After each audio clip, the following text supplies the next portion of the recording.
একটা সিস্টেমের মধ্যে আমরা আবর্তিত হচ্ছি। এই দুনিয়ার মধ্যে আমরা নামাজ পড়ি, এই দুনিয়ার মধ্যে আমরা স্বাভাবিকভাবে দিনপাত করি, কামাই করি, দিন এনে দিন খাই, আবার বিদায় নেই, অর্থাৎ মৃত্যুবরণ করি। এই সিস্টেমের জন্য নবীজি আমার একটি উত্তম কথা বা নসিহত দিয়ে গিয়েছেন, তুমি যে পজিশনে আছো উঁচুর দিকে না তাকিয়ে তুমি তোমার নিচুর দিকে তাকাও। একবার বলুন না সুবহানাল্লাহ। আপনি একতলা বিল্ডিংয়ের মালিক, আপনি কুঁড়ে ঘরওয়ালার দিকে তাকান। আপনি 10তলা বিল্ডিংয়ের মালিক, আপনি 12র দিকে তাকায়েন না। 12র দিকে তাকালে আপনার লোভ হবে যে ওর 12 আছে, আমার 13 হইলে ভালো হইতো। ওর 10 বিঘা জমি আছে, আমার আছে 5 বিঘা। আপনি 10 বিঘাওয়ালার দিকে তাকাবেন না, আপনি তাকাবেন যার জমি নাই তার দিকে।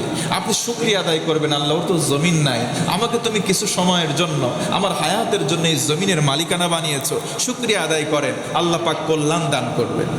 আর আমাদের টেন্ডেন্সি, ওর 2টা বাইক আছে, আমার একটা প্রাইভেট কার লাগবে। ও সুন্দর পোশাক পরিধান করে, ওর চেয়ে সুন্দর পোশাক আমি পরিধান করব। ওর এতগুলো গবাদি পশু আছে, আমার গবাদি পশু 1 খামার না 2 খামার ভরে ফেলবো, এই টার্গেট করবেন না।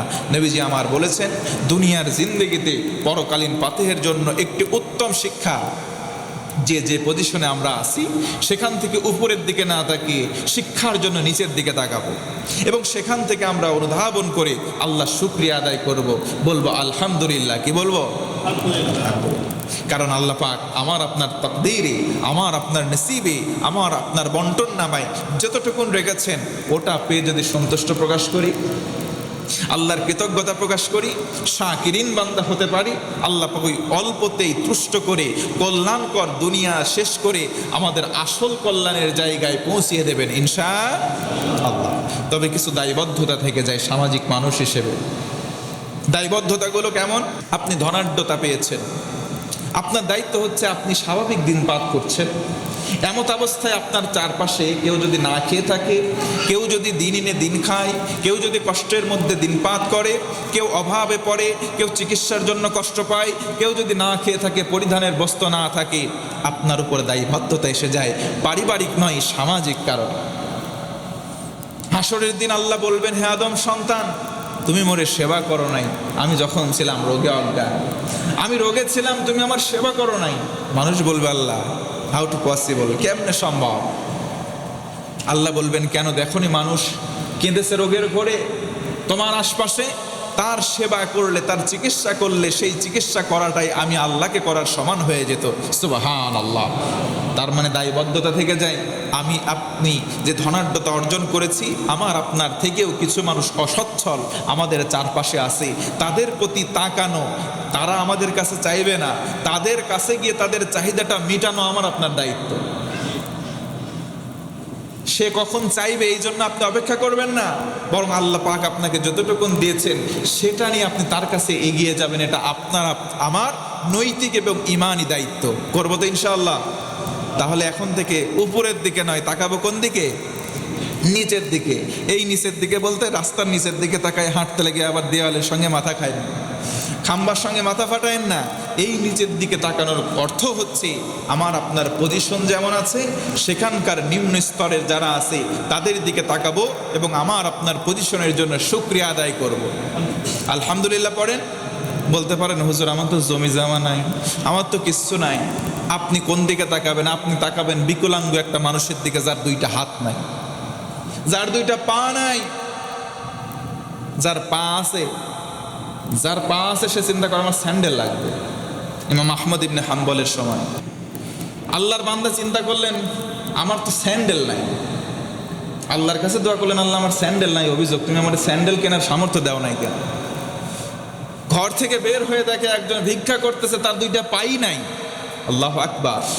চিন্তা করেছেন, স্যান্ডেল নাই, আরজি করতেছে আমার স্যান্ডেল নাই, আমার জুতা নাই। ঘর থেকে বের হয়ে দেখে একজনের 2টা পাই নাই। সেজদায় পড়ে গিয়ে আল্লাহর কাছে শুকরিয়া আদায় করতেছে, আল্লাহ আমার জুতা চাই না, তুমি আমার 2টা পা দিয়েছো, এই জন্য শুকরিয়া, আলহামদুলিল্লাহ। এই জন্য দুনিয়ার প্রতি লোভ লালসা, মায়া আকর্ষণ কমিয়ে আখিরাতমুখী জিন্দেগি গঠন করা আমাদের ইমানি দায়িত্ব। করবো তো ইনশাআল্লাহ? একটু জোরে বলেন ইনশাআল্লাহ। আল্লাহ পাক পরক্ষণে বলেন, মানুষ দুনিয়ার ধোঁকায় পড়ে আছে, এটা ছিল এবং থাকবে। আল্লাহ বলেন, অগররাতহুমুল হায়াতুদ দুনিয়া, প্রস্তুত প্রত্যেকটা মানুষ, জীবন তাদেরকে প্রতারিত করেছে। এই যে হায়াতে জীবন প্রত্যেকটা মানুষকে প্রতারিত করে দুনিয়ার জিন্দেগির আকর্ষণে মোহিত করে রেখেছে। এটা হচ্ছে দুনিয়ার নিয়ম। মানুষ দুনিয়া ছাড়তে চায় না। এখন যদি বলা হয় ভাই তোমার মরা লাগবে, আরে মরবো, মরার সময় অনেক বাকি আছে, কোনো চুলদারি পাকে নাই, এখনো মেয়ের বিয়েই দেই নাই, নাতিনুৎকার মানুষ মুখ দেখি নাই, আগেই মরবো মানে। এই যে দুনিয়ার প্রতি আকর্ষণ, এটা আমাদেরকে মোহিত করেছে, আচ্ছাদিত করে রেখেছে। প্রকৃতার্থে মৃত্যুর সময় যে কোনো সময় ঘনিয়ে আসবে। মৃত্যুর সময়ের কোনো সিকিউরিটি দুনিয়ার মানুষ নির্ধারণ করে না। এটা আজ আসি তো কাল নাই, এখন আসি তো তখন নাই, 1 সেকেন্ড আগে আসি তো 1 সেকেন্ড পরে নাই। শ্বাস নিচ্ছি, প্রশ্বাস নিচ্ছি, এই যে শ্বাস নিঃশ্বাসের এই কন্ট্রোল, এই নিয়ন্ত্রণটাও আমাদের মাঝে নাই। অথচ আমরা নিয়ত করি এত বছর বাঁচবো, সামনে বছরে ওই কাজটা করব, পরের বছরে মেয়ের বিয়ে দেব, তারপরের বছর ছেলেটার বিয়ে দেব, ছেলেটার বিয়ে দিয়ে আলাদা করে এই সাইডে একটু ঘর তুলে দেব। এমন চিন্তাধারা আমাদের নাই। আল্লাহ ঠিক ওই কথাটাই বলেন, বস্তুত এই পার্থিব জীবন আমাদেরকে প্রতারিত করে রেখেছে, আমাদেরকে ধোঁকায় ফেলে রেখেছে। এইগুলো কিচ্ছু নয়, দুনিয়ার সারবারে সবাই চলবে, সবাই চলবে। সবচাইতে চালাক আল কাইয়িস, নবীজি বলেন সবচাইতে চালাক, সবচাইতে বুদ্ধিমান ওই ব্যক্তি যে ব্যক্তি দুনিয়া নয় আখিরাতের পুঁজি অর্জন নিয়ে নিজের দিন কাটায়। জোর গলায় বলুন না সুবহানাল্লাহ।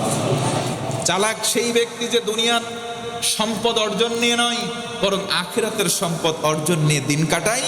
সে আল্লাহর কাছে সবচাইতে চালাকদের তালিকায় নাম তুলে নেয়। আরেকবার বলুন সুবহানাল্লাহ।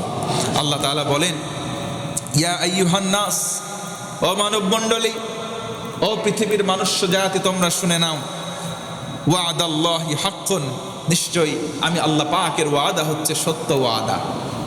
আল্লাহ পাকের ওয়াদা সত্য ওয়াদা, কোনো সন্দেহ নাই। আল্লাহ বলেন, ফালা তাগুররান্নাকুমুল হায়াতুদ দুনিয়া, আল্লাহ বলেন নিশ্চয়ই আমি আল্লাহ তোমাদের যে জীবন দিয়েছি, এই পার্থিব জীবন কিছুতেই তোমাদেরকে যাতে করে প্রতারিত না করে, এবং শয়তান যাতে করে তোমাদেরকে কিছু থেকে কিছু দিয়ে আল্লাহর পথ থেকে বিচ্যুত না করে। তার মানে দুইটা জিনিস আমাদের শত্রু, এক হচ্ছে শয়তান, এক, সবাই জোর গলায় বলেন এক কি, আর 2 নম্বর হচ্ছে পার্থিব জীবনের মোহ, লোভ লালসা। এই লোভ লালসাটাও এক প্রকারের শয়তান। এই যে লোভ লালসা, এটা আমাদের শত্রু, এক প্রকার শয়তান। এটা হচ্ছে নফস, আমাদের চিন্তা, আমাদের শক্তি, আমাদের চাহিদা থেকে এটা উদ্বেলিত হয়, এটা বের হয়। এটাকেও দমন করা লাগবে। ঘোষণা দিচ্ছেন কে? কারণ এই দুনিয়ার জীবনে শয়তান আমাদেরকে বিমোহিত করবে, আমাদের লোভ, আমাদের আকর্ষণ আজকে দুনিয়ামুখী আমাদেরকে করবে। কিন্তু আল্লাহ বলেন দুইটা জিনিস দুনিয়ামুখী করলেও এই দুনিয়ার দাম ইল্লা লাইবু ওয়া লাহওয়া, আমি আল্লাহর কাছে খেল তামাশা ছাড়া কিচ্ছু নাই। একবার বলুন আল্লাহু আকবার। তার মানে দুনিয়ার প্রতি আকর্ষণ বাড়াবেন নাকি আখিরাতের প্রতি? আখিরাতের প্রতি। আল্লাহ পাক পরক্ষণে বলেন, অদারিল্লাযীনা ইত্তাখাযু দীনাহুম লাইবা ওয়া লাহওয়া অগররাতহুমুল হায়াতুদ দুনিয়া, যারা দিনকে খেল তামাশা হিসেবে গ্রহণ করে এবং পার্থিব জীবনে যাদেরকে প্রতারিত করে, তুমি তাদের সঙ্গ বর্জন করো। এ মানব মণ্ডলী, ইয়া আইয়ুহান নাস, এ মনুষ্য জাতি। আল্লাহ বলেন দুনিয়ার জীবন আমি আল্লাহর কাছে খেল তামাশা। আর কিছু মানুষ এখানে আছে এই কথাটাকে খেল তামাশা বলে আখ্যা দেয়। কথাটা একটু বোঝার চেষ্টা করেন। আল্লাহ বলেন দুনিয়ার জিন্দেগি আমি আল্লাহর কাছে খেল তামাশা, আর কতিপয় মানুষ আছে তারা বলে এই কথাটাই খেল তামাশা। নাউজুবিল্লাহ পড়বেন না। আল্লাহ বলেন তাদের সঙ্গ তোমরা ত্যাগ করো। ইয়া আইয়ুহান নাস, ও মানব মণ্ডলী, এই কথা যারা বলবে যে আল্লাহর কথাটাই খেল তামাশা, তোমরা তাদের সাথেই চলো না, তাদের সঙ্গ বর্জন করো।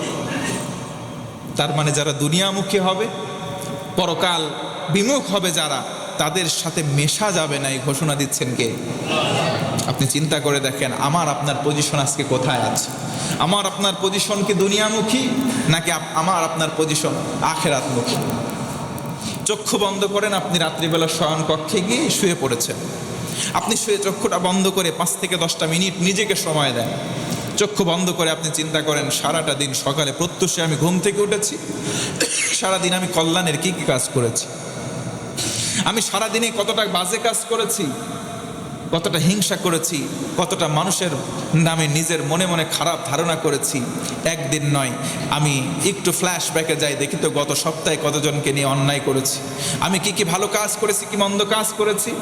আরে নিজের দর্পণে, বিবেকের দর্পণে আপনি তাকান, আপনার সব আমল নামা আপনি নিজেই দেখতে পারবেন। কি কথা বলেন, ঠিক কি না? আপনি চক্ষু বন্ধ করেন, আপনার চরিত্র কেমন আপনি সবচাইতে ভালো জানেন। পাশের জন্য কেউ টের পাবেন না, আমরা কেউ টের পাবো না।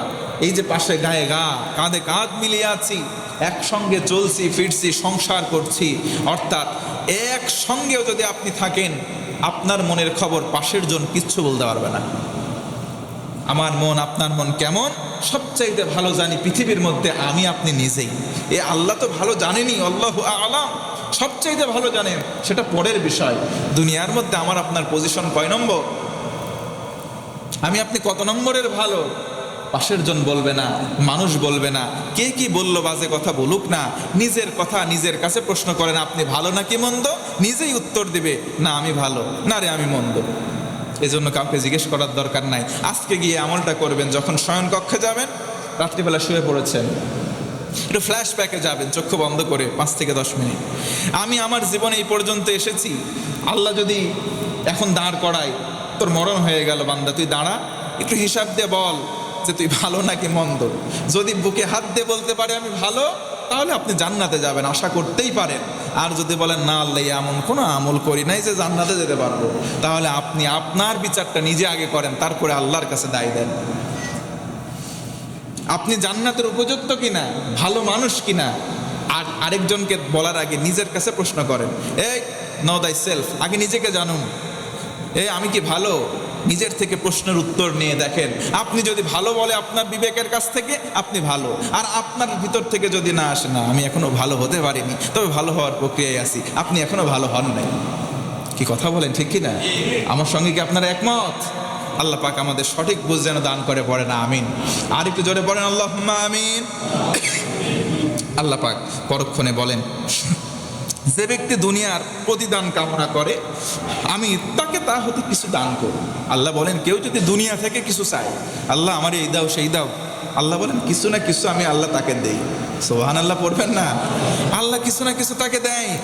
দেওয়ার পরে যে ব্যক্তি পরকালের প্রতিদান কামনা করে, আল্লাহ দুনিয়াতে আমি আমলটা করলাম, আমারে কিছু দিও না দুনিয়ায়, আমি কষ্ট করি, ক্লে থাকি, অভাবে থাকি, অনটনে থাকি, আল্লাহ দুনিয়ায় কিচ্ছু চাই না, তুমি আমারে নাজাত দিও আর জান্নাত দিও।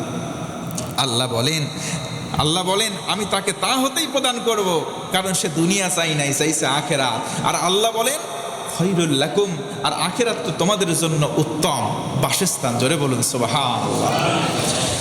অচিরেই আল্লাহ বলেন ভেরি সুন, আমি ওই সমস্ত বান্দাদের যারা কৃতজ্ঞতা প্রকাশ করেছে তাদের অফুরন্ত পুরস্কার দিয়ে ভূষিত করব। আরেকবার বলুন সুবহানাল্লাহ। যারা বেশি বেশি কৃতজ্ঞতা প্রকাশ করবে, নিজের অবস্থানকে নিয়ে সন্তুষ্ট থাকবে, আল্লাহ বলেন না, আমি ওই সমস্ত বান্দা বান্দীদেরকে অচিরেই এমন পুরস্কার দেব সে কল্পনাও করতে পারে নাই। এই পুরস্কার আল্লাহর কাছে আছে। অতএব আমরা যারা সমবেত, আমরা নিয়ত করব যে না, দুনিয়ার প্রতি আকর্ষণ আমরা দেখাবো না, কারণ দুনিয়ার প্রতি আকর্ষণ আমাদের আল্লাহ দেখাই নাই। আল্লাহ বলেছেন এটা খেলতামাশা, মরিচিকা, কিছুই দাম নাই। অতএব দুনিয়ার এই সিস্টেমে আমরা আসি, সিস্টেম মতো চলবো, কিন্তু আমরা চিন্তা করব আমাদের আসল বাড়ি জান্নাত, আমরা জান্নাতে গিয়ে থামবো ইনশাআল্লাহ। দুনিয়ার আকর্ষণ ছেড়ে দেন ভাই, পা দুইটা বাড়াই দেন, আমি হাত দিয়ে ধরে বলি যে দুনিয়ার আকর্ষণ আমাকে আপনাকে কোনো রকম কল্যাণ দিতে পারবে না। এই দুনিয়ার আকর্ষণ আমাকে আপনাকে কোনো রকম কল্যাণ দিতে পারবে না।